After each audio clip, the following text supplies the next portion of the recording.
Fakakta Comedy Funhouse Network.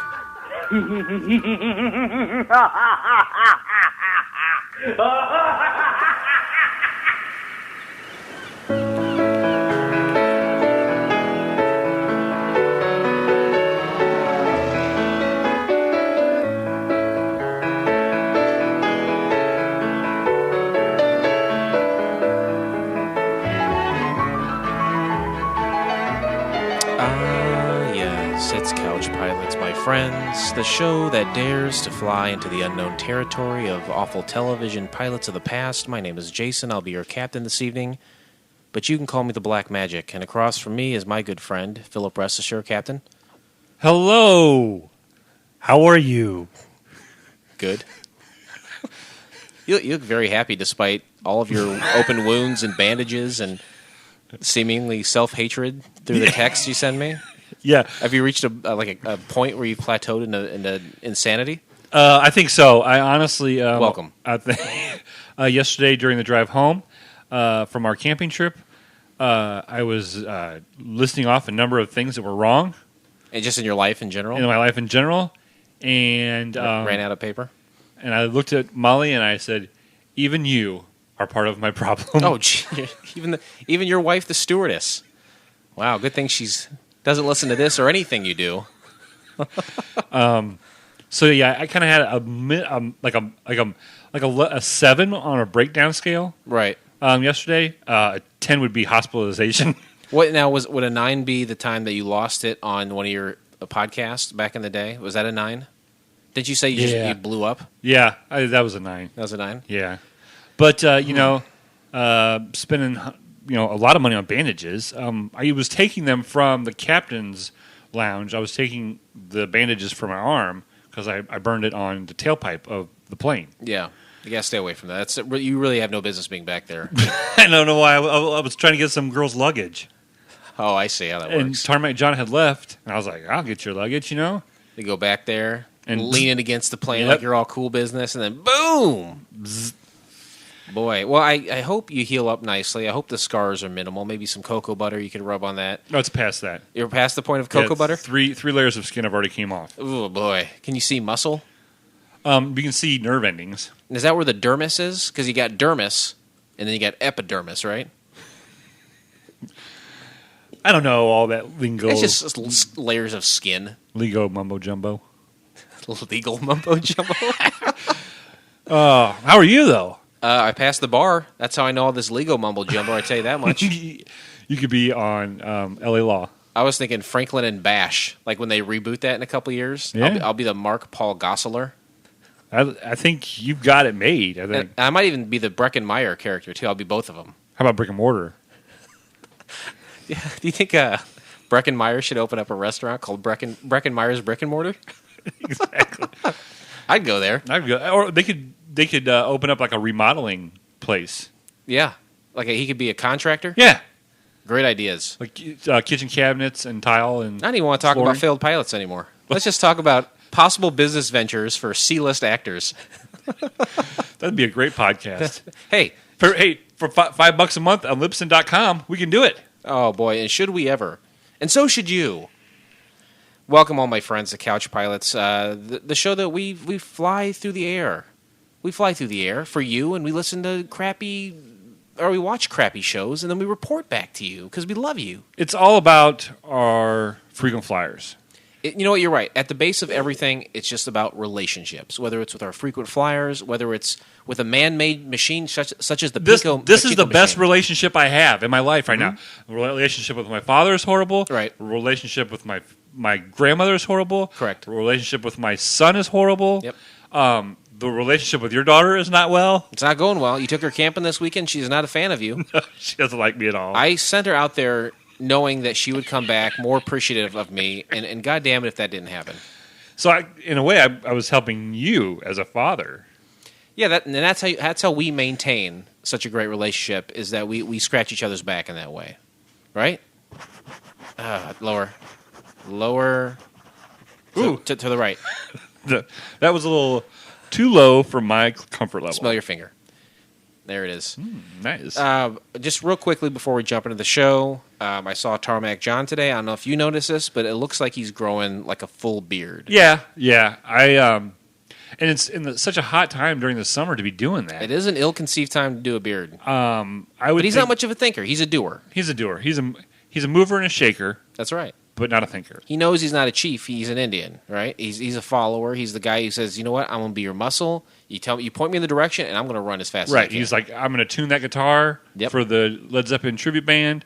I'm going to, bring all the drums up on the stage. Yep. Put them all together. Point me to the direction of the Kills primer, and I'm going to whitewash all those trays at McDonald's. Mm-hmm. And so it's just I think because him and I were looking through Enemy, the old Enemy magazines, the British rock magazines. No, no, that's he's got all the old ones because of Led Zeppelin. Okay, he's got a huge cachet of them, and again, his 3 jobs afford him this luxury. So we're looking through that, and he's seeing all these beards, and I said, I tell you what, TJ, if I could grow a beard like that, I would. Sure. And again, I pointed him in that direction unknowingly, and he ran as fast as he could. And here he is like a week later, and it's really coming in. That's crazy, because I just shaved mine off. You look great. I don't know why you did it. Why I shaved it off? Yeah. Because now I look like I have 2 chins. It's hot. It's very hot right now. It is hot. And so I wanted to look more presentable. As a pilot, you can't look scruffy. People are like, oh, my God. That's true. He probably has a bomb. People can tolerate that out of a tarmac worker such as John, but they don't want to see that in their pilot. Right, exactly. So, but I all the more. But he's got to keep it trimmed up. I mean, that's policy and procedure. Oh, for sure. We can't just let it grow out. I think he's got a pretty nice Norelco that he uses. He's got the setting on 2 or 3. Sure, so 2 is fine. He's keeping it tight because I worry about it. Getting singed by our jet fuel when we go by. Oh, sure. If he's too close, yeah, then you lose that and so much more. And the smell of burning hair is just awful. Oh, nothing worse. So here's to you, to Tarmac John. For the only thing worse. What's that? The Crystal Cube. That right. Smelled worse. Call back to a terrible, terrible pilot. Let's board this plane together. Oh, actually, grab my hand. Let's. Okay. There it is. Ladies and gentlemen, the captains have turned on the fasten seatbelt sign. To me, she just sounds angry. Like, that's the same recording we've used for 35 episodes, but I know how mad she is at me right now. And it sounds like she's angry. Well, I left. When I first came in, she was leaving. So, was she mad at that time? No. Okay, so things have cooled down. We've had made-up sex. Oh, okay, that's good. That's good. I find that if I get in an argument with her early enough in the day, I'm going to get sex that night. But if I get in an argument with her like in the late afternoon, I'm screwed. That's only argument related. Is that the only sex you have anymore? Or? Oh, yeah. I mean, yeah, we've been married. We're married. It's only make-up sex and angry sex. Oh, okay. I have so much to learn from you. So if this is your first time tuning in, which, let's be honest, it probably is. It'll be the last. Yeah, that's why we only have first-time listeners. Welcome to Couch Pilots, where Blake and I put this aircraft on autopilot while we discuss and dissect television shows that had only one episode. We are honest-to-goodness airline pilots who watch honest-to-goodness failed pilots, and that's the way we like them. That's straight, and that's really cut. That's a good summary. Thank you. I take pride in my summaries. I pump them out in 30, 40 seconds. I type them into this Excel sheet, and then I read them back to our frequent flyers. God bless all of you. God bless you. You're racking up those points. So what show are we discussing today? Today we discussed the pilot episode of Global Frequency from the year of our Lord, 2005. Whew. What a great year. Very good year. Incredible year. And I always like to say what happened that year. Because it's very easy for us to just jump right in and give you interesting facts or plot points. But I think you have to mold. You have to make the mold for this pilot. You have to know what's going on in the world when this pilot came out, because that's going to help you decide what your rating is going to be. Right. A lot of times, people. I want them to sit back, close their eyes, and picture themselves in the year 2005. And what better way for me to do that? And then to touch on some of the more popular events, some stories, some of the things that were happening then. Pop culture. Touch points, touchstones. Touchstone Pictures, yep. Touchstones Pictures presents Global Frequency. So, yeah, a lot of you are probably like, just get on with it, talk about the gosh darn pilots already. We know what's best for you, and that's why we don't dive right in. Right, we have a rule that we have between 10 and 15 minutes of banter. Right. Right now we're at 10 minutes. Yeah. So, you know what? If we want to, we can banter for another 5 minutes and we're not breaking the rules. We may or may not do it. Well, we want to ease you in like that member of NWA. You'll appreciate it more that way, right? Exactly. Hurricane Katrina Ooh, strikes cold. the Louisiana, Mississippi, and Alabama coastal areas. Levees separating the Lake Pontchartrain, I guess, Pontchartrain. from New Orleans, Louisiana, were breached by the surge, ultimately flooding 80% of the city of New Orleans, and 1,600 perished in Hurricane Katrina. Making the Louisiana Purchase the biggest catastrophe in life. I mean, in the continental United States. So the fact that we purchased all that land, and this happened on that land. Right, exactly. Like, we didn't, if we would have known then what we know in 2005, Right. would there be dead bodies floating around? Who wants that? We would not have purchased it from the, you know? France really got us on that one. France always fucks us over. Boy. French fries, French toast, French doors. French women. I don't know. Don't shave their fucking armpits. Why not? I think it is because over in Europe and in France, dirty is sexy. You know, like the scent of like The musk. The scent of a person. right. That's a big thing over there. Like, you know, like here we want to smell good. There's this asshole that I work with all the time that I really don't like, and 3 times a day he sprays cologne on himself. It's 100 degrees in that factory. There's really no need to put cologne on yourself. Is this the same guy that asked you for $1? Fuck all the time? yeah. Jeez. I got tons of stories for him, about Oh, him. my God. But in France, they want to smell that way. And so I think the women, they don't shave their armpits or a lot of times they don't even trim their hoo-has. I can't imagine a world where hoo-has are running Do you wild. remember a time when hoo-has weren't taken care of in your life? Like when you were I think the sexually first, active? the first couple girls when I was pretty young, they were unwieldy. And I think it was right during that transition where it's like, hey, let's lose all of it. Right. Let's get down there Thank and just God rip it all out. Thank God we were raised in that because I was having sex 6 years before you were. Right.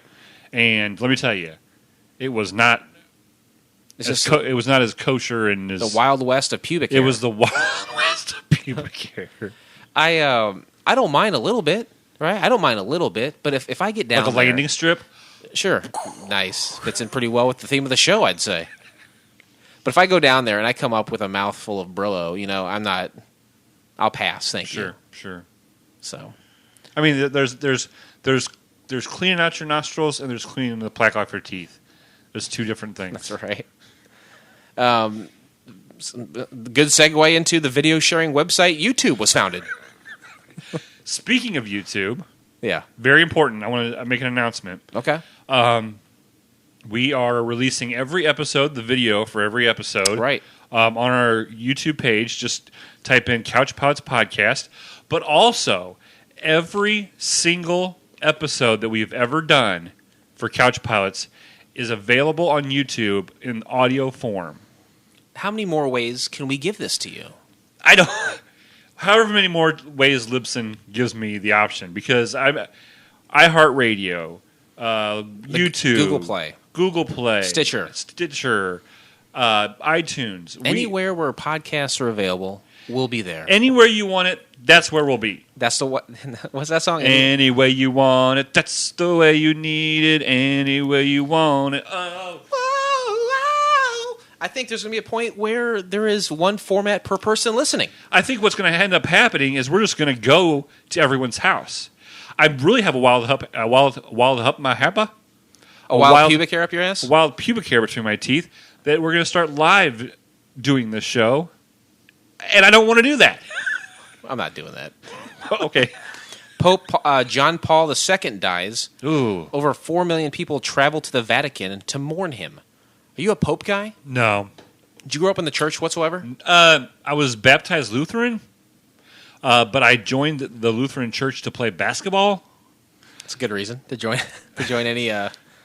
Well, it was like denomination? I wanted to play on the team, but I had to go through the little classes thing to be able to play on the team. Because you had to be a member of the church Right, to play in the church league. I went to a church for a long time, was never an official member, which I didn't understand. I was like, hey, you know what? If I've been coming here for 10 plus years, All right, I think I'm in. Yeah. Okay, I'm in with the Christ child. I've never taken a pencil from this place. The church I was part of was Free Methodist. Oh. So I'm not really a Catholic. My grandparents, R.I.P. both, they were Catholics, and now they're with Christ in heaven. Thank God. Thank God. But I was never like the Pope. I was like, hey, it's an old guy. It's a weird thing. Old guy with a funny car. A funny car. 4 million people came to one area. How many? When you die, how many? Honestly, okay, the visitation and a funeral, 2 different things. Correct. Visitation and funeral combined. How many people do you think are going to attend your funeral? I would have between 8 and 9. Yeah, I'm going to say 13 for me. That's good. Lucky 13. I think it would be more, but most of my friends don't live anywhere around me. Yeah. So hopefully you don't die before I do, because I might have to make that number 12. I won't die before you. That is set in stone. All right, what else? Films: Star Wars Episode 3, Revenge of the Sith. Yeah.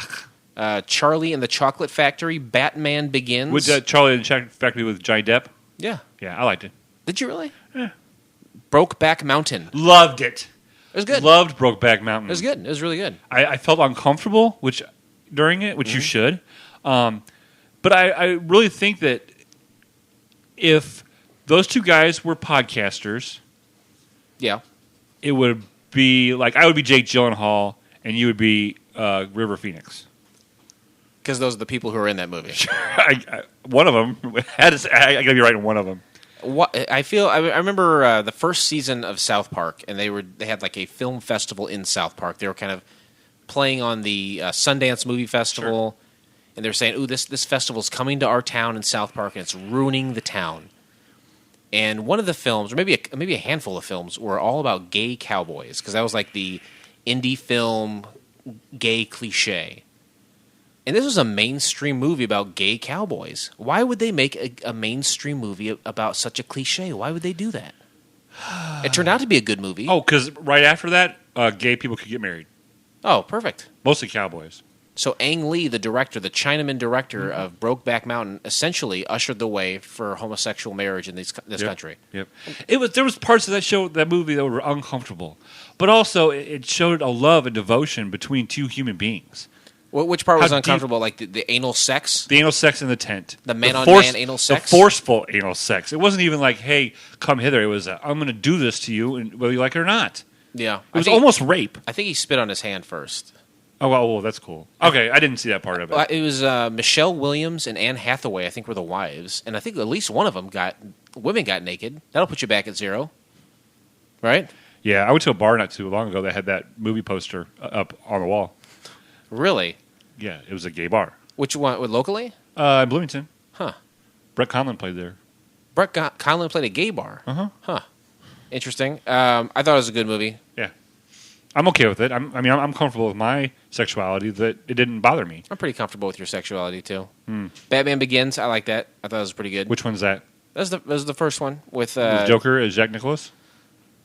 No. Are you... Jack Nicklaus, the golfer. Jack Nicholson. And Michael Keaton. That was from '89. You like the Michael Keaton one? Sure. This one, Batman Begins. This is the one with. This is the. Get so mad at me. I don't understand how you can think we're talking about 2005 here, and we're talking about the Jack Nicklaus golf version of Batman. This is the one with. This is the first of the Chris Nolan series with Christian Bale. Christian Bale. You don't like that? Those are so good. Liam Neeson's in there. Two-Face. He was in the second one. Okay, I'm getting close. Charlie and the Chocolate Bane. Factory. I think that sucked. I don't know why. I don't understand your taste in movies. Star Wars: Revenge of the Sith. I thought that was pretty good. You don't like that? No. There's stormtroopers in it. Stormtroopers hitting the ground. I love anything with a stormtrooper, but I don't. Music wise, Green Day. That was Dookie. No. Oh my God! What is going on with you? That was like 10 years before this. Whoops. No, that was when American Idiot. Right. That's when they kind of had that resurgence. Yeah. And to me, anytime a band over the course of like 10 years has a second resurgence like that, yeah, they've kind of cemented themselves as a legacy act. I even saw that play. You said you saw it too. Yeah, you said you didn't like it. No, it sucked. No. 50 Cent, Rascal Flatts. There's something up your alley. Jesus. Yeah, up my alley. Whatever. That was worse than Brokeback Mountain. I would rather watch Brokeback Mountain 100 times than listen to Rascal Flatts. I genuinely liked Brokeback Mountain, and I would never want to listen to Rascal That's what I'm trying Flatts. to say to you. But you almost made it sound like they're both bad. And of no, the two I'm saying evils, I would rather... You'd rather do something that you enjoy than something you dislike? That's what it sounds like you're saying. Okay. The Killers. I never got into them. I think they're all right. They're a self-important band. Guns N' Roses, 2005. Wow, that must have been the Chinaman Democracy, but that wasn't a popular album. No, but it was a big deal. It took like forever to make it. It's like 12 hours long. This name is on Hillary Duff. You remember her? Mm-hmm. I consider her like one of those Disney mall musicians. I couldn't name one song she sang. No, though. but I remember. She wasn't a popular. All right, so how old were you in 2005? 30 years old. 30 years old. That was the big 3-0. Big 3-0. 24. I was Nice. 24. Your life was still ahead of you. Yeah, I mean, not now, personally. No, your life's over. Flush the toilet. You're podcasting with a loser friend. Uh-huh. So why did we choose Global Frequency for Couch Pilots? Simple. There's 3 criteria and a phantom. Mm-hmm. 1, it was a failed pilot that never made it to series, which is the most important one, basically. Very important. Second one, it was free. Yep. And 3, we found it. We could find it. That's right. And the phantom is that it was in the aughts. Right in the smack dab in the middle of the aughts. And we're right smack dab in the middle of our 4th season of Couch Pilots. We blasted through 10 episodes of the 70s, 10 of the 80s, 10 of the 90s, and here we are mid-aughts. Mid-blast. Mid-blast. So where can you blast yourself to find this show? You can find the entire episode by subscribing to Couch Pilots in iTunes or your favorite podcast app of choice, and then click on one of our classically blue links in our show notes, or go to dailymotion.com and search Global Frequency. It's there for you to find. But if for my money, subscribe to our show, click on our show notes. It'll be right there in that blue link. Yeah, and listen, folks, the best thing to do is go ahead and just go on iTunes or your podcast app of choice and push the subscribe button.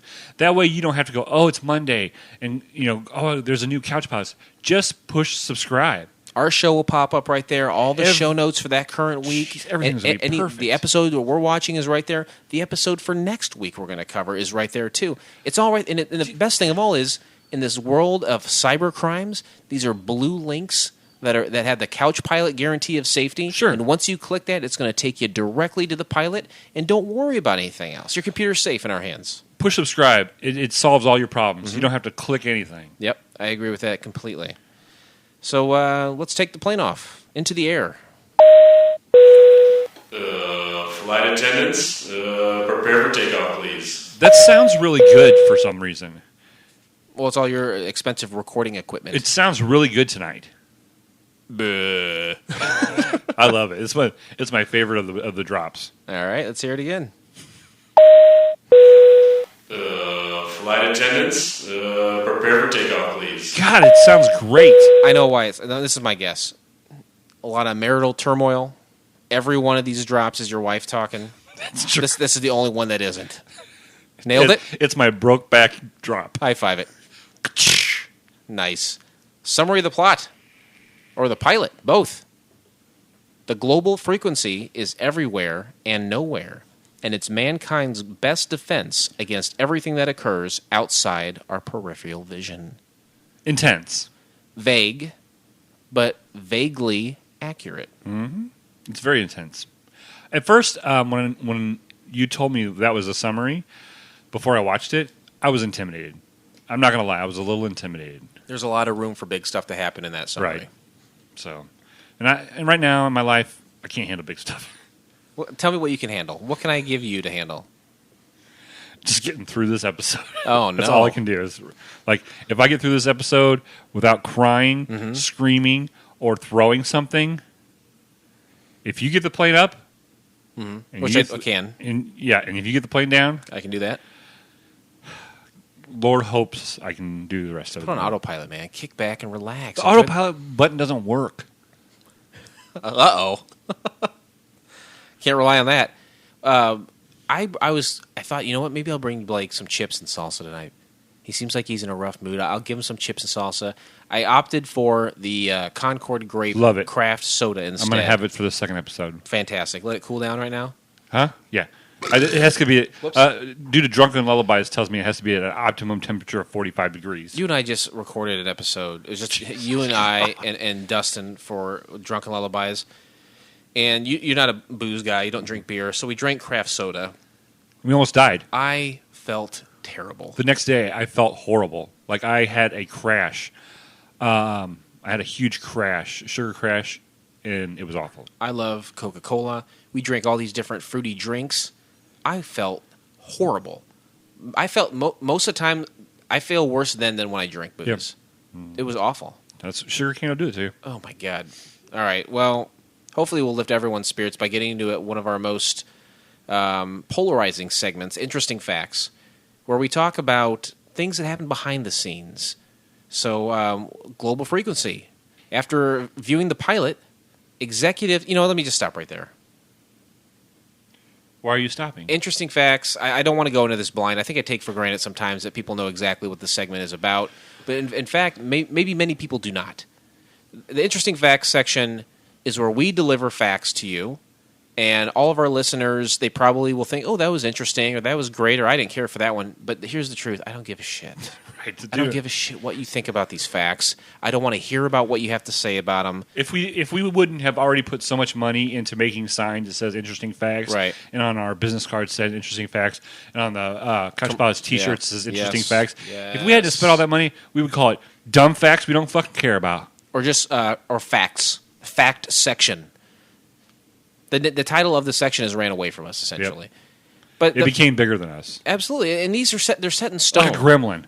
It's like a gremlin. It's like when a gremlin gets bigger than you. When it gets wet. Oh, okay. Or you feed it after midnight. You can't handle it anymore. You feed it after midnight and they turn into gremlins. You get it wet and they multiply, right? You get the mogwai wet and little balls pop out of them. Yeah? I don't remember. And then Corey Feldman knocks over your glass of water. Fucking asshole. Corey Haim, on the other end, sold his teeth on eBay, and then he died. Yeah, R.I.P. He was in a really bad spot. R.I.P. For sure. Drugs will do it to you. The interesting facts are set in stone. Nothing you say about them is going to change what they are. Take them in, receive them, think whatever you want, but don't you dare verbalize. Don't put it on our Facebook page. I don't care what you think about these facts. Definitely don't tweet us at Couch Pilots Podcast and put, those facts were interesting. No, hashtag. We don't like that. Hashtag interesting facts. Please don't do that. We're not going to do it to you. Don't do it with a picture. Don't post a picture of you saying that. Right. A meme or a GIF or something. Would it get you a lot of frequent flyer points if you did? Yeah. You would get so many surprise prizes. We would have to hand deliver them. But don't do it. No, we're begging you, please. After viewing the pilot, executives at the WB channel decided not to put the series into production, and it was shelved. The pilot only saw the light of day when it was leaked onto the internet and distributed using the BitTorrent protocol. Incidentally, the first time an unaired pilot television program was released to the public in this way. Despite campaigning from fans, the WB stuck by the decision to pass on the television series. In a way, that fact is important to Couch Pilots and the seed of Couch Pilots. It was leaked. It was one of the first pilots ever leaked, right? Right. Okay, so if it met the criteria before any other show that we will ever do, yeah. If it wasn't for Global Frequency, we might not be doing this podcast. All things point back to Global Frequency at this point. You know what? We're fucking part of the Global Frequency. You and I definitely are part of it. So awesome. I wouldn't necessarily put it out there the way you're doing, but yeah, we definitely are. I mean, whatever. It's like it's cool. Just a TV show. It's a TV show that's good. 6 Degrees of Global Frequency. Mark Burnett prepared Global Frequency television series for 2005. He specifically did it for that year. Sure. The characters of Sean Flynn, an ex-policeman who accidentally stumbled on a Global Frequency mission, and Katrina Finch, a brilliant scientist with expertise in multiple fields, were created especially for the series. They weren't part of it because this is originally a comic book. Oh, I didn't know that. Unlike the comic book, That's however, pretty interesting. I don't even know why I waste my time. You know what? Everything's on a spreadsheet here. It's really easy for me to highlight all these lines and just right-click and delete. And then we don't have to do interesting facts ever again. Is that the kind of world you want to live in? No, I don't want to. We have a. Then what are you doing? It was interesting, Jason. Sometimes facts are interesting. I can't hide it anymore. Sometimes these facts I find interesting. But how can we tell our viewers and our listeners? Nobody listens. We don't have to tell anybody anything. How can we tell no one nothing if you're just going to turn around and do the opposite? I keep this when the plane is up. Okay, if it's not going up and it's not going down, I'm flying. Or international airs. International airspaces is okay. You give all this facts. Yeah, there's a lot here. And this one was interesting. I didn't know there was a comic book. Just read the damn things. God. Really disappointed. You can be an asshole sometimes. Enjoy your grape soda.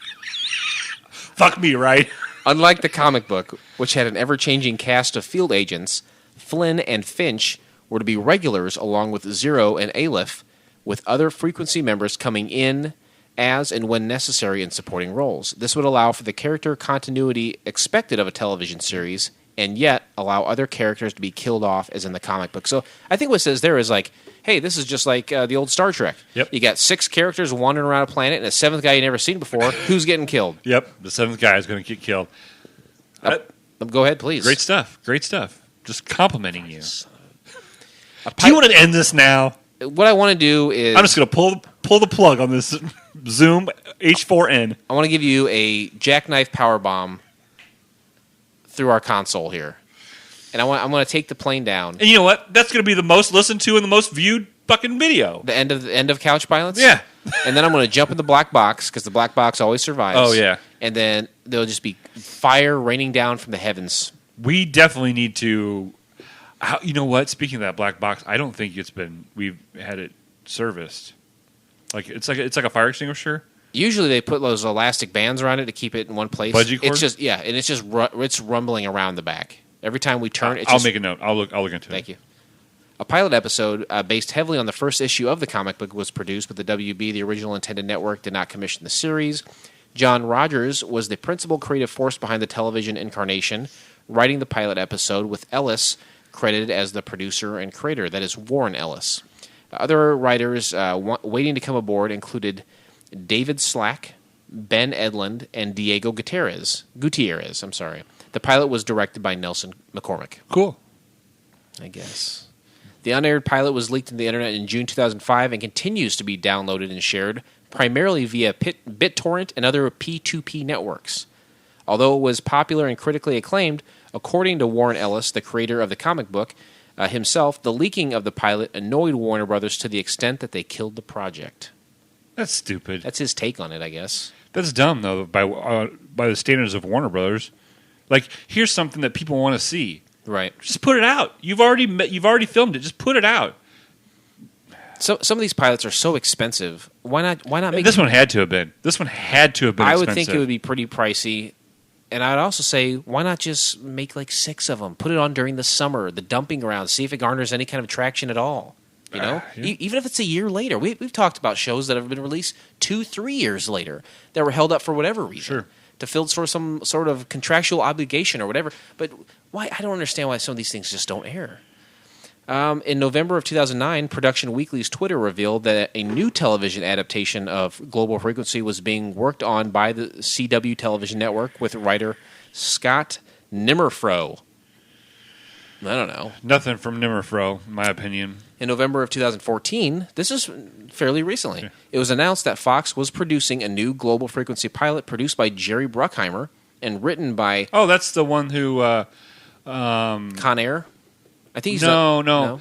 It was a movie where she took on some chemical people, waste people. Played by Julia Roberts. Julia Roberts. Jerry Bruckheimer? Yep. Yeah, she took... notably garnered fame and acclaim for going against the oil companies and then started making adaptations of Global Frequency. That's right. In February of 2015, BleedingCool.com revealed that Fox will not order the pilot for Global Frequency due to the script. Personally, I would go to IMDb and I type in Global Frequency, and there's the version that we watched, and then there's something like in production right underneath it. So I feel like there is some sort of remaining interest to do something with this intellectual property. Could be. Maybe they're taking the houses, going to turn them into hotels. Maybe that's how the monocle man from Monopoly did it.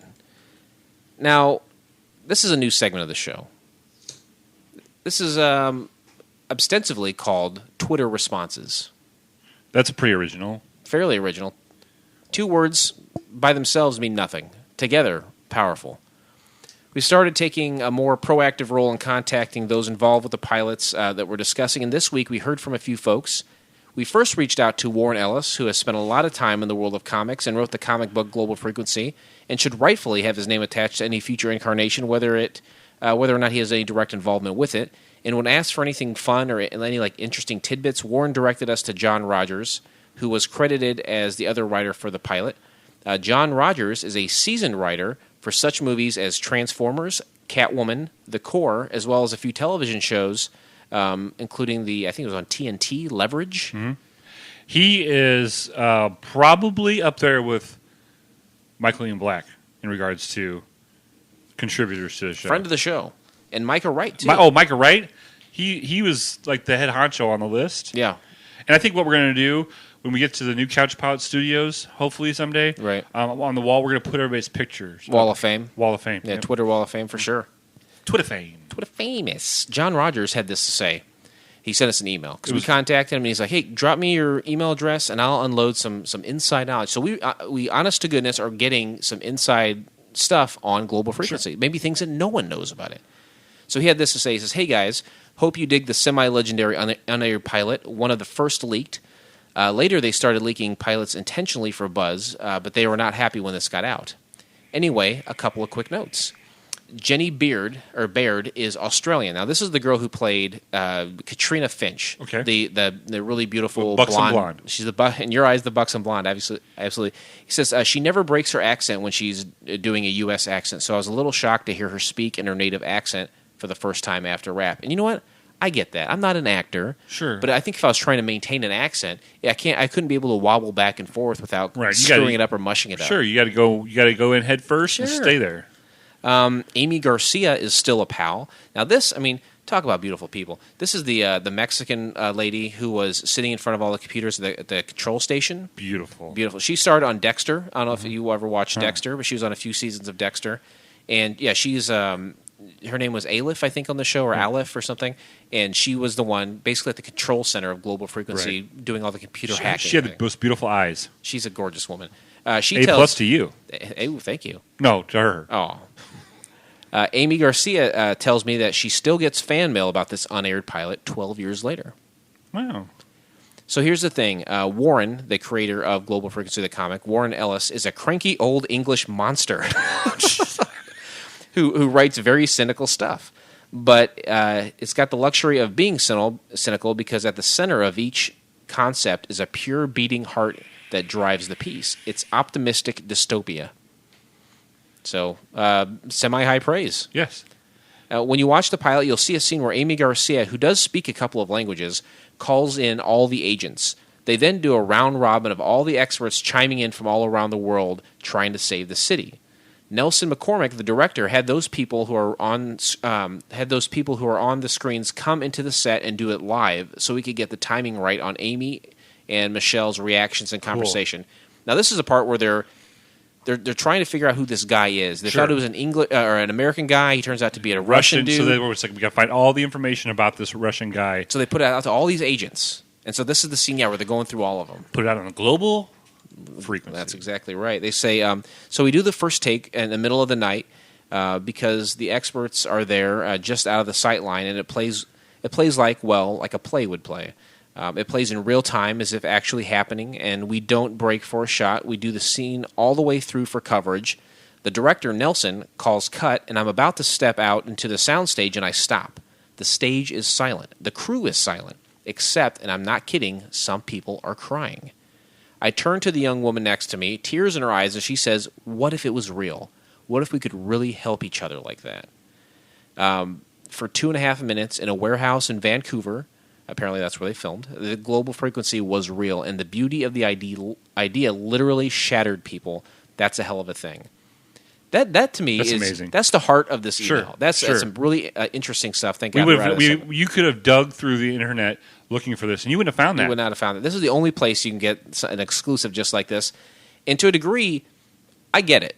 I think when you have people invested in an idea, invested in their characters, and there's a powerful moment like that, and everyone nails it, I feel like the suspension of disbelief remains, and you feel like this is happening. Sure. This feels real, and you can get caught up. And when the woman says, what if you could help each other like that? What if you could put something out immediately to the world and get that kind of immediate response? Pretty intense. We try, but... The pilot tested well, and we were actually allowed to hire a small staff to break stories. Included on the staff was the legendary TV writer Ben Edlund, who wrote all your favorite episodes of every genre show. Seriously, look it up, is what he says. We had a day of story pitching. It was going fine, and Ben said, I have an idea, kind of half an idea. I, feeling very magnanimous and showrunnery, said, no problem, Ben, let's hear it. And he then pitched a story so goddamn brilliant that I was left biting my fist, trying not to show fear. Never show fear in your own writer's room. Another great story. Where else are you going to hear that? Exactly. And honestly, I've got some information about this Ben Edlund, and he's right. He is a legend.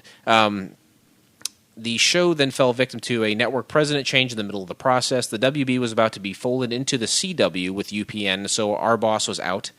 The show was shuttered on the judgment of a guy who held the job for 4 months or so during the merger. That's television. It's amazing that one person can shut down a whole production of a show that's already been filmed. Right. Like, can shut it down. Right. Like, you and I don't even have that power, and this is our show. That's right. We couldn't shut it down. This thing is the momentum it's is so too much great. bigger than us. That's right. It's so much bigger than us right now. It truly is. Okay. All 40 downloads. No. He mentioned Ben Edlund. One of the writers that they brought on board once they thought they were going to be picked up so they could start creating some more stories. And this guy is legit. He's a legit legend. He would have been an incredible asset to Global Frequency had it survived. He's produced such great television shows such as Gotham, which I do watch and I do like that show. The Tick. The Tick is a bizarre... Are you familiar with The Tick? I know of it, but I have never watched it. It was a show on Fox in the early to mid-'90s, and it was a very bizarre, kind of a meta superhero show where... It showed superheroes dressed as superheroes all the time in their daily life in a coffee shop. The Tick was this massive brute of a man who's like totally dumb. Deep voice. I don't know who voiced him in the original, but Patrick Warburton played him a few years later in a live action version, and now they're creating a new one. And this guy Ben Edlund has been a part of all three of those projects. Amazing. Pretty now amazing. I can say that's an interesting fact because we're on the Twitter response, and I'm totally cool with it, man. Totally cool with it. He's also a part of shows such as Supernatural, Titan AE, the legendary Firefly, Angel, and has written for such shows as everything we mentioned. Or so he produced those shows, but he's also written for shows for everything that we've already mentioned, plus Star Wars, The Clone Wars, and something very close to my heart, The Venture Brothers. Cool. So a total like that. The show could have been legendary. And you're probably thinking to yourself, listeners, right now, like these guys have stepped up their game. For sure. And all this information, great. John, kudos to you. John Rogers, big ups. But guess what? There's more. There is more. So these are guys behind the scenes, the creative forces, the people who put the words on the paper and then they push them over to the stars and they say, bring my words to life. Yes. One of the stars, Josh Hopkins, you may know him from his 7 years on Cougar Town opposite Courtney Cox. Molly... When Molly found out that he tweeted us and we were having a conversation with him, she's out right now buying new jeans. Yeah, she's in love with the guy. I'm like, honey, you got this right here. And she's like, exactly. Josh Hopkins, I think he was pretty good in the show and a very handsome guy. Very handsome. I'll broke back his mountain any day of the week. When he tweeted us back and I said to you, oh my gosh, he was in Cougar Town. This is funny. He kissed Courtney Cox. Courtney Cox danced on stage with Bruce Springsteen. Yeah. We're famous. I like that. The 7 degrees of separation. Like you have how this show started basically thanks to things that were leaked because of Global Frequency. Everything fame-wise to you has to go through Bruce Springsteen. Or at least the Max Weinberg 7. Or at least. So he says, he had this to say, because basically when we reach out to people, we say, hey, this is our show, this is what we do, you being involved with it, do you have anything interesting or fun you'd like to contribute? Sure. And he says, I think this is awesome. Happy to chat. Would also recommend LA Confidential. Both could have been good shows. And GD it if a couple weeks ago we didn't release an episode about LA Confidential. Exactly. This guy knows what's up. This guy knows what's up. This guy's a true bro. And he is no Mason Reese, let me tell you that. This guy... And let's please close the door Jeez. and the book forever on Mason Mason Reese. Reese. Jenny Baird, again, the Kate Finch. Now, she had blonde hair in the show. Right. Her Twitter handle she has black hair. That's fine. And I'm just letting people know. Sure. Okay. She's a beautiful Australian actress who starred in the show, and she's been in a lot of things that are mainly Australian-based, so a lot of Aussies probably know her. She had this to say, if only it had lived.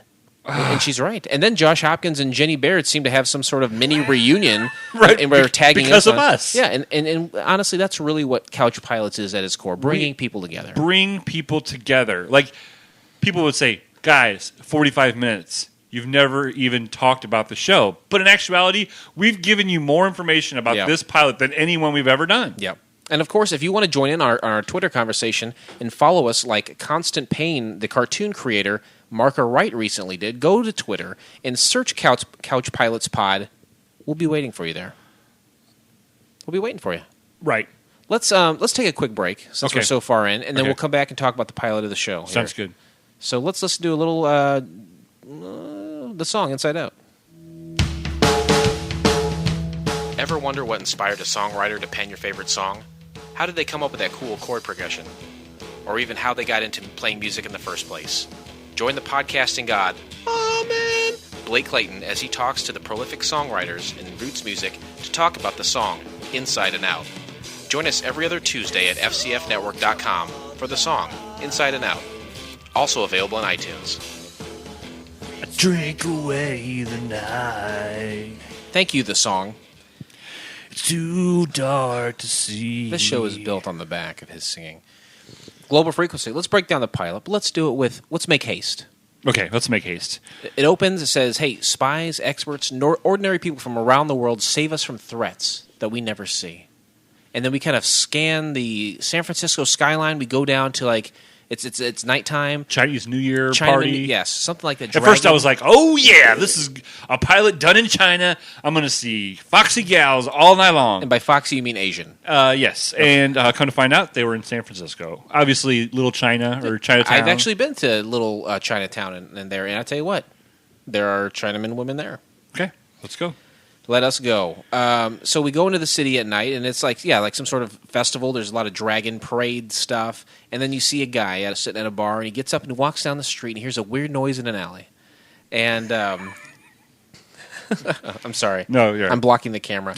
A young man walks into an alleyway. It's dark. It's scary. Then he comes across a half of a man. Yeah, split in half, and not the half you think, head to toe half. Right, exactly. Not just his torso or everything above. Left side. And here is the thing: Sean Flynn, cool, calm, collective, comes around the corner, is like, "Oh shit, that's not cool." Then looks down. Oh, there's a cool cell phone ringing. Yeah, let's talk about that. That cell phone is some sort of weird Star Trek device. Oh yeah, right? It does everything. Everything you could possibly want to do. This phone. It scans. It takes pictures. It's got a webcam. It's got a little microphone in it. My phone does all that stuff. My current phone does all that. Oh, yeah. So I mean, okay. It looked cool. In 2005, though, they didn't have that. You're right. There's a lot of flip phone action. It had it was a really bizarre looking, like Quantum Leap, whatever the hell he talked to in Quantum Leap. Dated reference. Anyway, so this device you're talking about, it starts ringing in his hand. He picks it up, and then you got a control center. 621? Yeah, hey, 621, where are you? Agent 621. And he's like, hey, he's at half. He's a dead man, and I didn't do that. That's what was kind of like cool about the character Flynn right off the bat. Like, he was cool, calm, collective. I feel like he's a guy with absolutely nothing to lose, because if you see a man in half, which no one ever sees, because he was burnt exactly in half. He's sitting there. You pick up a weird device you've never seen before. People start talking to you, and then he gives them his full name. A man with nothing to lose. They may well just ask him for his social security number. Sure. We come to find out later on that he was a suspended police officer. Right. But yeah, it's just cool under pressure. Like, no wonder Molly thinks he's hot. Yeah, because he exudes confidence. Yeah, and I don't. Well, you have to men feign confidence all the time to get what they want. And what do men want? Vagina. Yeah, that's exactly right. So he tells him his full name, and then it cuts back to the. It goes away to like a university, and it kind of shows this woman there, and you're like, what the hell is this all about? Yeah, it's just like a bunch of foreigners, and they're up against one of those dry erase boards, and she's like taking her sleeve and like erasing it. I'm like, no, dumbasses, this is the Beautiful quantum young physics woman. of the 746. That's how I'd explain it too. And she's there, and she gets a call from these people too, and saying, hey. You're part of this global frequency. You're part of this network. 955. Yeah. Oh, is that her number? 955? Says, you're part of this network of people that help us resolve issues. There's something happening. There's an event happening in San Francisco. I need you to go to meet this dude in the alleyway. And if I was a girl, I'd be like, no, I'm not going to do that. No. And the thing is she shows up in like 30 seconds, and like she just comes running down. I have a real problem with time in this. Time. This pilot. Yeah, we'll get to that toward the end too. That comes up again. But she goes there and she immediately sees this guy in half, and she doesn't necessarily know him. I don't think all these global frequency people know each other. They just kind of rely on each other. They like, oh, you got the phone? It's like when you had a pair of Jordans for the first time. You're like, oh, he's got Jordans? He's cool. You nod that dude, say, what's up? It's like people with Jeeps. Right. Do the Jeep nod. The coolest. She sees this guy, and then she starts puking. She doesn't really start freaking out. She's like, oh, that's gross, vomit. Yeah. The first guy didn't freak out too much. She didn't freak out. If I saw a guy in half, I'd be losing my mind. I'd be crying like a little bitch. Oh my god! She arrives in the alleyway, starts puking, and then she starts working on this metal briefcase. It's full of electronics. She starts. They're wanting to test the radiation because that's what's going on. That's what they're getting like it's Miranda Aleph. Zero Right. and Aleph have said and told Flynn, hey, here's what's going on. Yeah.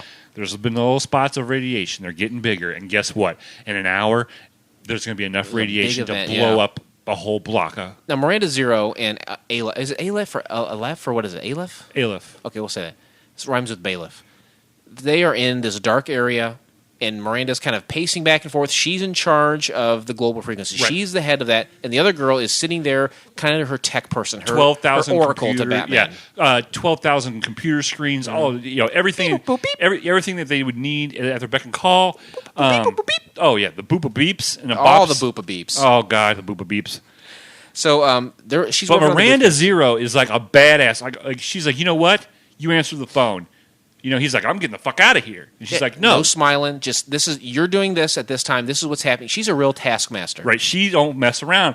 And at first I was like, she's kind of bitchy. Mm-hmm. But then once I realized the magnitude and the power that she had, Bitches get shit done. by the end of the show, I'm like, I wasn't planning on doing it with her, but now I am. How often do you watch her shows and you plan on having sex with Every one of them. Cut from the briefcase, you got a guy walking into a bar, kind of disheveled, stumbling, some would say. Probably a man in his around 50, 50s. 55. He's wearing a London fog trenching coat. Oh, he's dizzy. He's sweating.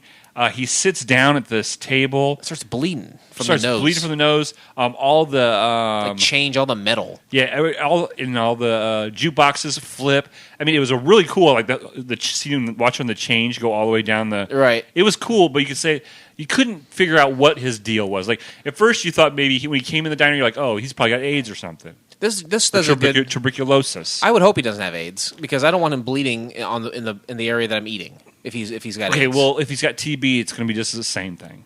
TB, are you with me? Damn right I am. This show does a good job of setting up things that you don't know what's going on, but there ultimately is some resolution. Some Sure. shows we watch, you're like, what does that mean? And then you will never find out. Right. It's kind of like, remember when the Wicked Witch had her butler and you just saw him for 10 seconds? Yeah. Or how about remember way back on Baffled when they had that little wolf emblem? Yeah. And they never really got into what that meant? Right. Come on. Give me some answers. So all this stuff starts happening, then everyone's cell phone starts ringing, so this guy starts kind of losing his mind, and he walks out of the place. Takes off. And then it cuts back to the alleyway, and it determines that 621, Flynn's like, hey, I think this guy that died here, one of your agents, was staking someone out. Right, because he was using cop context clues, basically. Right. Yep. And he was looking and he was explaining all this stuff, and he's like, "Oh, give me who lived at this address, blah blah blah, because this is the only doorway." Yeah, based And on where he was standing, he could see Right. this, who's Right. here. So they get some clues, and then Katrina, the doctor, the female doctor, and Flynn, they start cruising the town, and they get to this guy's apartment, and they kick in the door, and they're looking around. And they see, you know what? He was straight like, we're noticing this more and more. Fucking just bust them doors Badass. down. Bust the doors down. Keith or Sutherland knocked 3 doors in down. LA Confidential, yeah. In a pilot, and already Flynn's. This guy's a modern day version of that badassery. I'm going to try that sometime. I'm going to try to bust the door down. Yeah, I bet it's harder than you would think. Here's the thing: this woman, who's a physics professor, she is in the global frequency. She is part of this group. This Flynn guy is just hanging around. He literally, he must have had nothing to do that night. To be Well, he's you know what? because she takes off. Yeah. Because Miranda's like, go. Yeah. And he's like, does she have a plan? And they're like, global frequency. They don't have to have a plan. He's That's like, right. He's like, ugh, shit. I'm just a hot girl. There's a hot girl. I ain't doing nothing. I just got to eat some sushi. That's right. Fuck, I'm going to follow her. Hey, I guess I do the same thing in retrospect. I would do the same thing 3 times. They bust down the door. They're walking around like, oh, this seems like a normal place. But she comes into a room. There's all these clippings and notebooks and photos and It looked like a X-rays. serial killer kind of It thing. did kind of, yeah. And Eyeballs cut out of pictures and stuff. oh, was there? I It missed was, that. Yeah, it was weird. So they're in there, and they're like, what's all this? And they turn around, and the guy from the diner, that's his place, and they see him, and then he says something in Russian, and then he explodes. And right before he explodes, she pulls Sean into the shower, which this shitty-ass apartment in San Francisco has a beautiful glass shower with the overhead sprinkle. Ooh, the waterfall effect. Yeah. Love They it. get in it. She turns it on. The guy blows this whole fucking place up. Yeah. They're okay because something to do with molecules of Well, glass. when they were in the alley in the beginning. None of the glass was None broken. of the windows Yep. were broken, and they say, what happened? Something happened back here to kind of blow this man in half. Right. But none of the glass is broken. That's weird, almost like he was dragged here or something. But it turns out that they're thinking about that, and so when they see this guy about to explode, they're like, "This is probably the same event that happened before. Sure. Let's go." And I hadn't put it all together yet. In retrospect, again, I understand the logic behind it. But they go into the shower and they turn the water on, and I'm thinking, what? Weird time for a sex scene. Yeah, like please insert sex scene here. No, but when they get in there, I was like, are they trying to get wet to avoid the fire? What is the deal? But then you see the explosion, and it turns out it's like it affects biological things or Right. something, like only 'Cause biological radiation, matter. Yeah, it's really. So behind the glass, they were safe essentially. So they come to find out. Okay, so this gets done. The guy takes off. The Russian Right. guy takes off after he blows the place up. Yep. And Flynn is like, "Hey, I think that dude is Russian because right before he blew this whole place up, he said something in Russian." Next thing you know, they find out. Because they think he's an American guy, but Right. now this is cause for concern. Found his passport. His real identity. Yep. He's a Russian dude. Okay, we got to investigate. We got to get people from Denmark. We got to get people from London. We got to get people from all over the country to find out who Jenkins really is. And this is the scene that John Rogers was talking about, where they get people from all over the world to get all this different information from all these different people, and apparently it was shot in real time. That's cool. That's a cool little tidbit. Yeah, and we do that tidbit before we started watching it, so when that come up, it was kind of... Totally. Okay, so basically they find out that this guy was part of a Russian Operation Mercury. Right. Okay, so that's where you hit the ground running. Okay, we've developed the story, we developed what's going on. Now we're going to dive into details for everybody. Project Mercury. They're saying the Russians. They were spending Russians. They're spending a ton of money on their space program, but spending equal amounts of money working on different psychic projects. I guess. To me, it was like a Russian version of X-Men. Is what they were basically doing. Now, this is a very poignant part of the show where 955, Dr. Flinch, yeah. looks at they're soaking wet. They're in a car, And at this point, honestly, they've been wet more because it's raining outside. And Sure. they're running through the rain. They've been wet more than they've been dry at this And point. I was like, already they're going to kiss. It just seemed like the perfect time. Like, what, Sleepless in Seattle. I'm like, here we go. and she's like, hey, we need you for the global frequency. You We are need you." needed. I'm needed.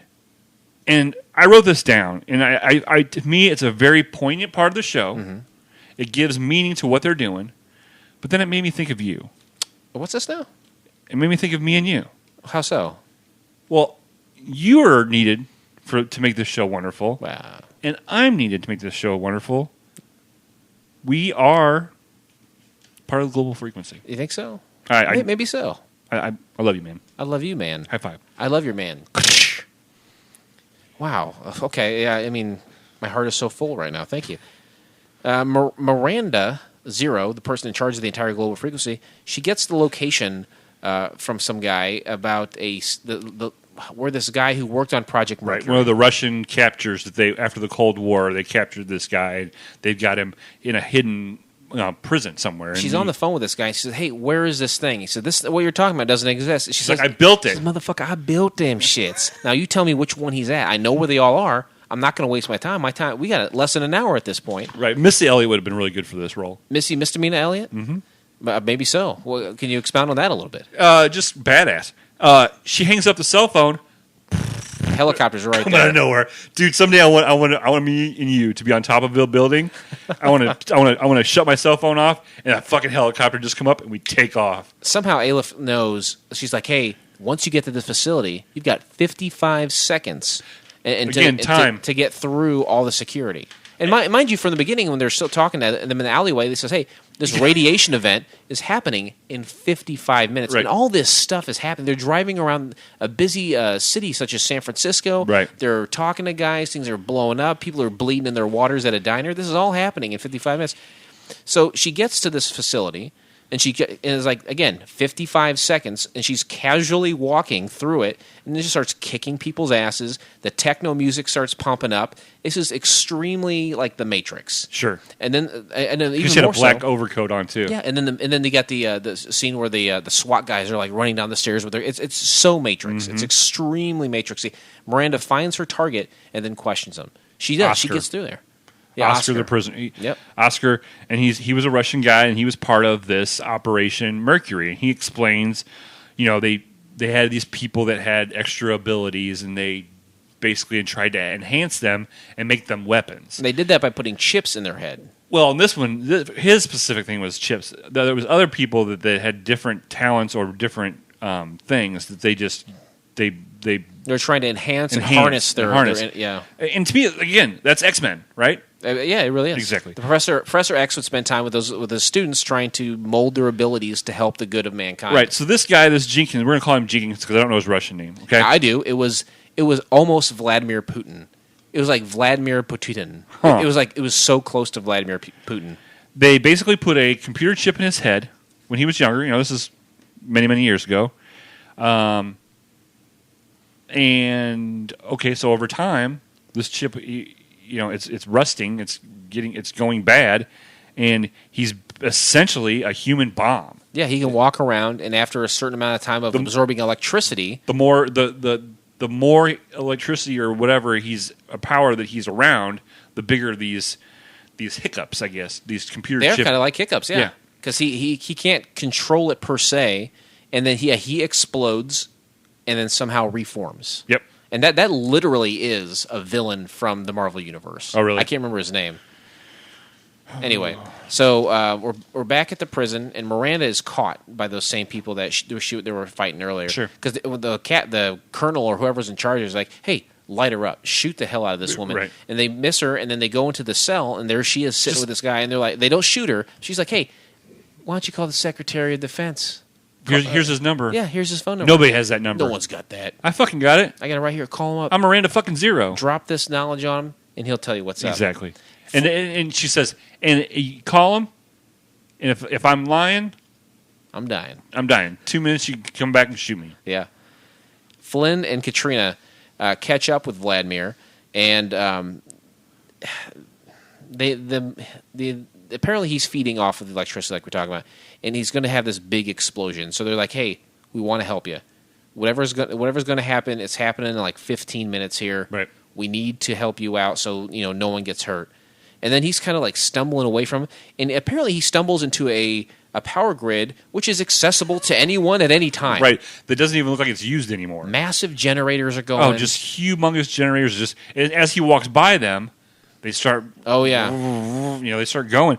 And it's a substation basically. Is what Right. it is. Yeah. And he literally just walks in there. It just happens like, to through some sort Do of you think access tunnel. he was trying to find? He knew where it was. He was trying to go to it because he was trying to kill himself. Maybe. I think a man at that point where all he was doing is exploding and reforming, that really has to take a toll on a man. Yeah. I think my life is bad. Not that bad at all. So Miranda, they go back to her, and she is freed.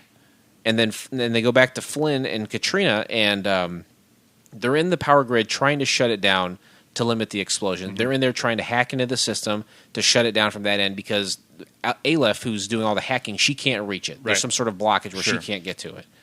Flynn's like, you know what? I think I know someone who can help, because they're like, there's a lever that we have to pull, and they show the lever. And to me, why would you put a lever there? Why is a lever so far out of reach and with no way accessibility to it? It's basically you have to go through this little tunnel. Yeah, it opens up into a big, vast room that has a huge turbine blade. Yeah, like a Charlie and the Chocolate Factory kind of blade. That they're going to float up into. Over on the other side on the wall is the lever. Yeah, why would it be there? Who can get to that? For what reason? And so Flynn's like, hey, give me the information on this person right here. Why? Just do it. Yeah. He runs to her house, I guess. He's got 15 minutes. Until... You can't do anything in 15 minutes. And he's running back out through this access tunnel that Vlad led him through. He runs to her house, explains what's going on, runs back. Yeah, goes to Miss McKenna's... Liz McKenna. And says... And she opens the door. Sexy Asian. Boom. I'm super thinking, boner. I'm like, you know what? If you didn't already have me engulfed in your story, now I'm emotionally and physically engulfed. You've met a milk bonered out. Yep. He's like, hey, you're needed. Global frequency. Come on, let's go. And she looks at him at first for a second and goes, okay. Yeah. You still don't know why is she... What their connection, if at all, is. He's a suspended cop. 955 is a bio master's degree in every possible thing you can possibly be. What's this little Asian girl going to do? Comes in, she squeezes through the little porthole, does all these gymnastic things because she's an Olympic gymnast. That's right. Flips, swoops, goes over that big, huge turbine, doesn't get cut up in it, flops, reaches, hits the lever, holds onto the lever, shuts everything down. Oh, my God. Saves the day. But they're not out of the woods yet. No. Basically, what they've stopped is from this explosion to grow any larger. Because the electricity's been turned off. they've stopped all the electricity to help feed Jeekins. Now, Miranda Zero, again, the person in charge of Vladimir global frequency. Vladimir Pupin, that's right. They go back to Miranda, and she's not on that site. She's at a location away from there, working with Oscar and some other people. Almost it looks like a government facility of some sort. And she's there trying to work this out. Oscar, he like starts writing a bunch of stuff down, and then he hands it to her, and she's like, "Is this the only way?" He's like, "It's the only way." It's the only way. It seems like he's writing quite a detailed plan about what to do. Sure, like there's some kind of way to short circuit it out of his brain or something, or a surgical thing that they're gonna have to do to stop it. Get him near some microwave and nope. sit it on popcorn setting. No, it wasn't that at all. Nope, just gotta shoot his ass in the head. Shoot him in the head. That's what they.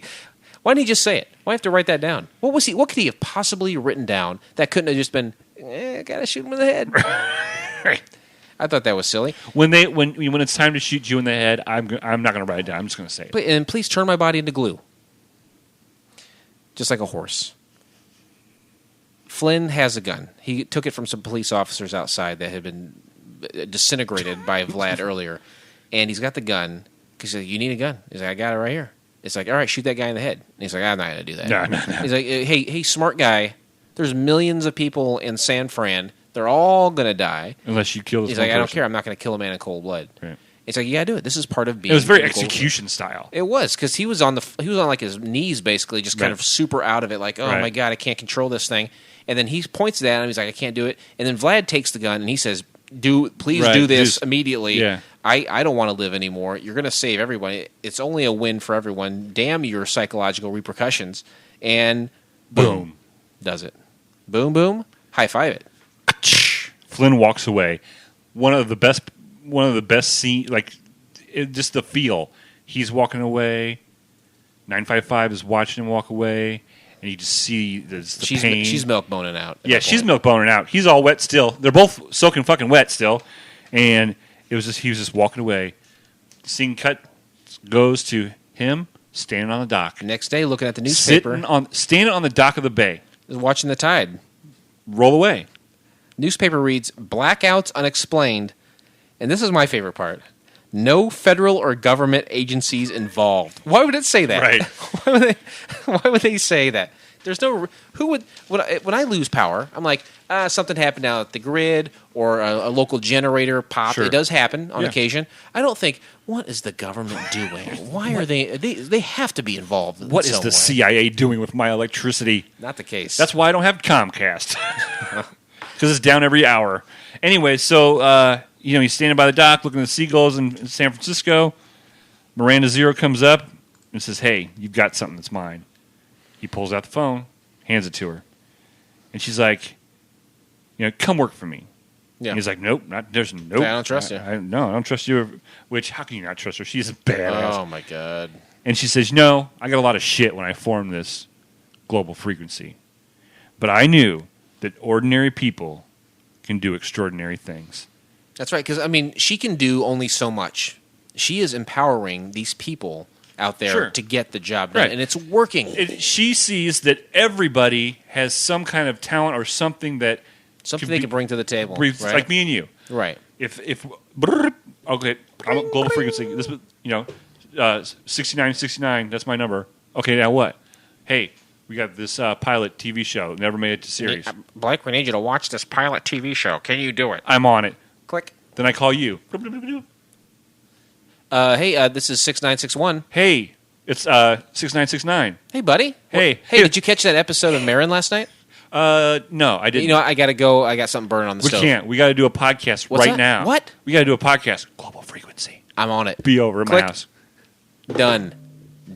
And guess what? My pasta burns. So what? Fuck your pasta. Effing in the A, man. It's not about us. It's about everybody else. We are ordinary people that can do extraordinary things, and let me just tell you, global frequency. Boy, but still, there's turbulence. Please remain seated as we are now crossing a zone of turbulence. So why didn't the show work? The show didn't work. There was a lot of information and interesting facts, and from John about the WB. Right. Okay? Some changing of the hands, the merger, the interim president. Sure. So in this case, for this pilot, I think it had a lot to do with that side of it more so than storyline, which is oftentimes a problem. When I put the shows together, I have a few little notes here that says, hey, ask these questions about the show. And a lot of times it's you and I just kind of guessing. Mm-hmm. Sometimes we'll find out things. And now, this is definitely a creative person's aspect of what happened. And honestly, it could be very true, because I think a lot of things do during times of power changes. Things get lost or swept under the rug, or they lose out on things. But this, I feel like, is a pretty honest-to-goodness reason why Global Frequency didn't work out. Definitely. So I think that's probably why. What would you do to improve the show, if anything? There was a lot of scientific mumbo-jumbo. I know you needed it to explain what was going on, but for a common person, because there wasn't a lot of lull in the show. It was a very bum. But with that bum, there was a lot of times where I had to stop and rewind it because I'm trying to figure out what something means. There's a lot of scientificness. That's a word. That, no, don't second guess yourself when making up words.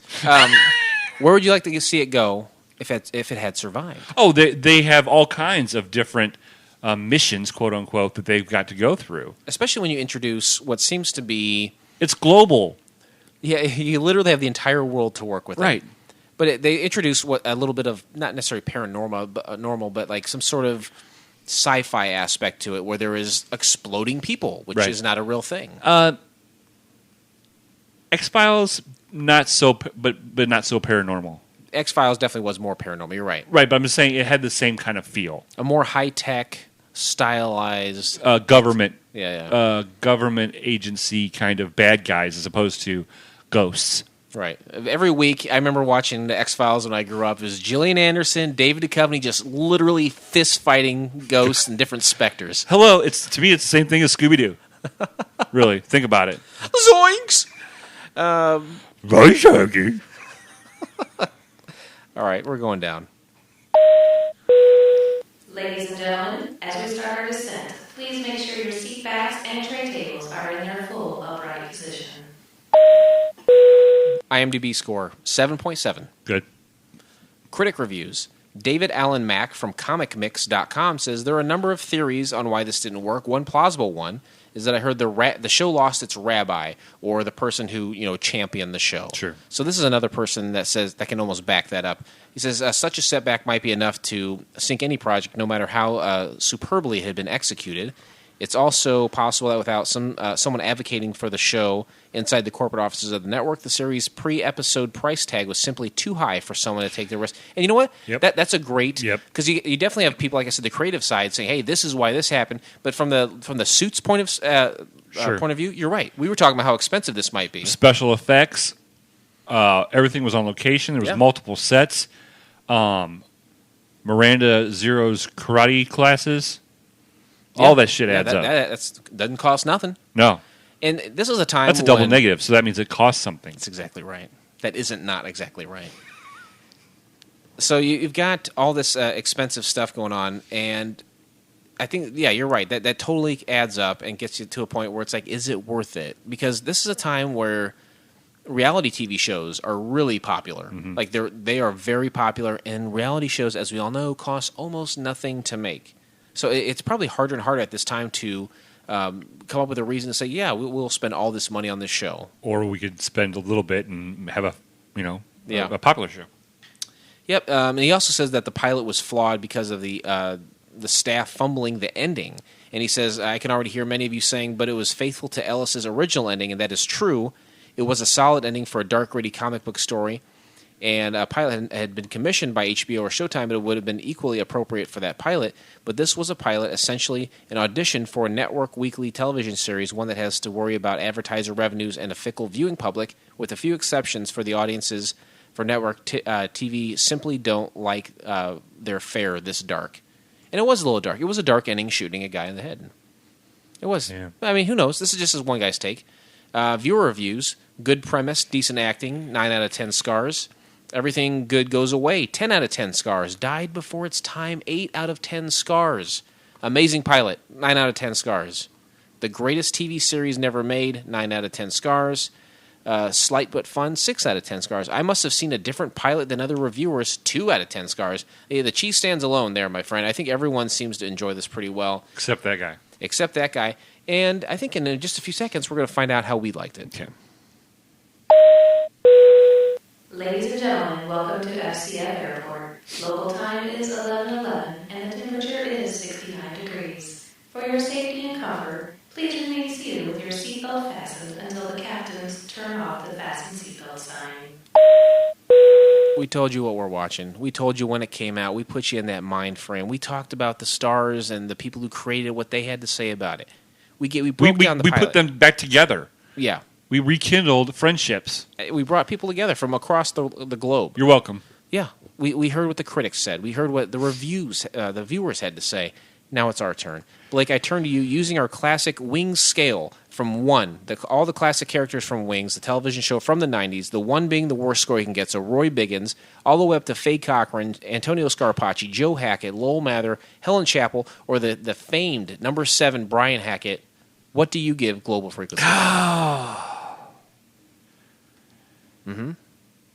It's tough. I'm giving it a 7. No, you're not. Are you really? First ever 7. Oh my God! I did not expect that. I'm giving it a 7. Wow. Essentially a perfect score. Yes, a perfect score. I'm giving it a 7. In 34 episodes, I've never done that. We talk about this fairly candidly, and I seeing your face during this conversation, I didn't think he enjoyed it to the point of where it was damn near perfect. But you did. I'm part of the Global Frequency. Wow. Bruce Springsteen. It's you and the boss. well, it was a 6, but I had a Buxom Blonde. I gave it a 7. Had great interaction from the actors. I was not bored by this. I was not annoyed by it. In the turbulence section, we really couldn't talk about anything that was really. No, I liked it. Yeah. I gave it a 7. A lot of people out there seem to like it. I'm right there with you. I'm going to give it a 6. All right. I don't think it's perfect. I think there are some flaws in there, especially all the timing stuff. Sure. There was a lot of timing things. But, there's... It's kind of like the show 24. Like, you never go to the bathroom? Right. In 24 hours, you don't sleep? You don't sit down for a hearty meal? Of course you do. Oh, I always sit down for hearty meals. Oh, you got to. 6 and a 7. That's you know what? To be honest with you, there's been only a couple. This might be the most, the best scores. reviewed show by us, Right. for sure. And with that, and unfortunately with that, we close the book on Global Frequency, but we are not done. Please join us next time when we watch the pilot episode of Korgoth of Barbaria. Here's a little something to wet your whistle. An animated parody of the sword and sorcery genre and follows the exploits of the most feared and physically awesome barbarian the world has ever seen. You can find the entire episode by subscribing to Couch Pilots in iTunes or your favorite podcast app of choice, and then click on one of our classically blue links in our show notes, or go to YouTube and search Korgoth of Barbaria. Yep. It's out there. And spoiler alert, it's really good. Spoiler alert, it's a cartoon. There you go. There's already a... Don't even listen to next week. You got the reviews right there. If you know about some pilot out there that we haven't heard of, and we've heard of a lot of them. Yep, you've got a plethora, just lists, a spreadsheet full. I'll show you the list later. It's about 150, 200 long. Okay, Ton of stuff. I'm still waiting for a specific person to show up in one of them. Okay, I know who that is, and I think we'll get there. Any questions, any suggestions, any pilot we haven't heard of, send it to couchpilotspodcast@gmail.com. Follow us on Twitter. John did it. John sent us an email. John, he did. Yeah, he did. Are you better than John Rogers, the writer of Global Frequency? No, you're not. No, you're not. Get out of town. If he can do it, so can you. Couch Pilots Pod and Twitter. Follow us there. You will know when we contact celebrities and what their response is to us. Go to fcfnetwork.com. Take the FCF Network Challenge. Listen to all of our shows. There is something that you're going to like there. Maybe a couple of them. Sure. Maybe all of them. There is a large catalog of Couch Pilot episodes. And some of them are really, really good. Some of them are bad. Some of the shows are good. Some of the shows are bad. Yeah. But we always have a good time. Yeah, almost a different way you could say that would be, this pilot may have been rough, but it's always a smooth flight here on Couch Pilots. Thanks, everyone. We'll see you next time. I felt good about that. Yeah, you nailed it. On behalf of Couch Pilots and the entire crew, we'd like to thank you for joining us on this trip, and we are looking forward to seeing you on board again in the near future. Have a nice day.